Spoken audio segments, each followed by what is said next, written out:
Hello friends, आज हम discuss करेंगे मीजो कंपाउंड्स के बारे में। देखिए, मीजो कंपाउंड्स ऐसे आइसोमर्स होते हैं जिनमें दो सिमिलर कायरलिटी सेंटर प्रेजेंट होते हैं, लेकिन प्लेन ऑफ सिमेट्री की वजह से वो ऑप्टिकली इनएक्टिव होते हैं, तो इनको हम मीजो कंपाउंड्स कहते हैं। अब इन कंपाउंड्स के जो मॉलिक्यूल की मिरर इमेज होती हैं वो भी एक दूसरे पर सुपर इम्पोजेबल होती हैं।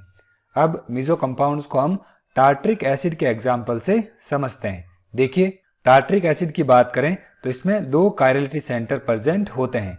इस वजह से इसके टोटल 4 आइसोमर्स बनते हैं या 4 फॉर्म्स बनती हैं, जिसमें फर्स्ट, सेकंड, थर्ड और फोर्थ हो जाएगी। अब इन दो कायरलिटी सेंटर की बात करें तो इनसे जो ग्रुप्स या एटम्स अटैच हैं वो दोनों में सेम है, तो ये ऐसे कंपाउंड्स होंगे जिसमें दो सिमिलर स्टीरियोजेनिक सेंटर प्रेजेंट होंगे।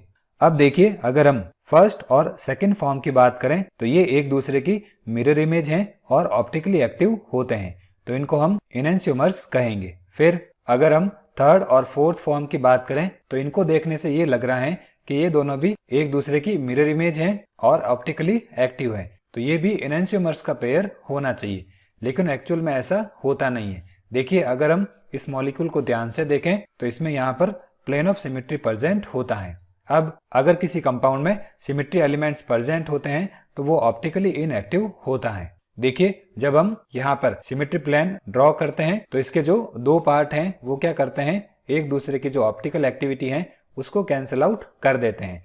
इसको हम इंटरनल कंपेंसेशन कहते हैं और इसकी वजह से जो मॉलिक्यूल है वो ऑप्टिकली इनएक्टिव हो जाता है और उसकी जो मिरर इमेज है वो एक दूसरे पर सुपर इम्पोजेबल हो जाती हैं।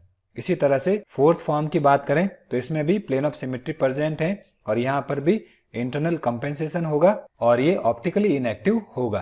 तो इस तरह से ऐसे कंपाउंड्स जिनमें प्लेन ऑफ सिमेट्री प्रेजेंट होता है और वो ऑप्टिकली इनएक्टिव होते हैं उनको हम मीजो कंपाउंड्स कहेंगे।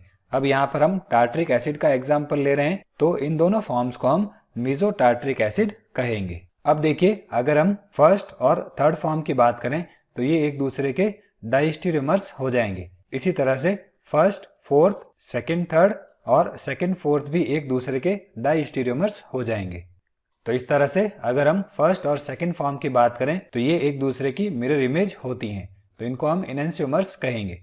फिर first third, first fourth, second third और सेकंड फोर्थ की बात करें तो ये ऐसे स्टीरियो आइसोमर्स हैं जो कि एक दूसरे की मिरर इमेज नहीं होते हैं, तो इनको हम डाइस्टीरियोमर्स कहेंगे।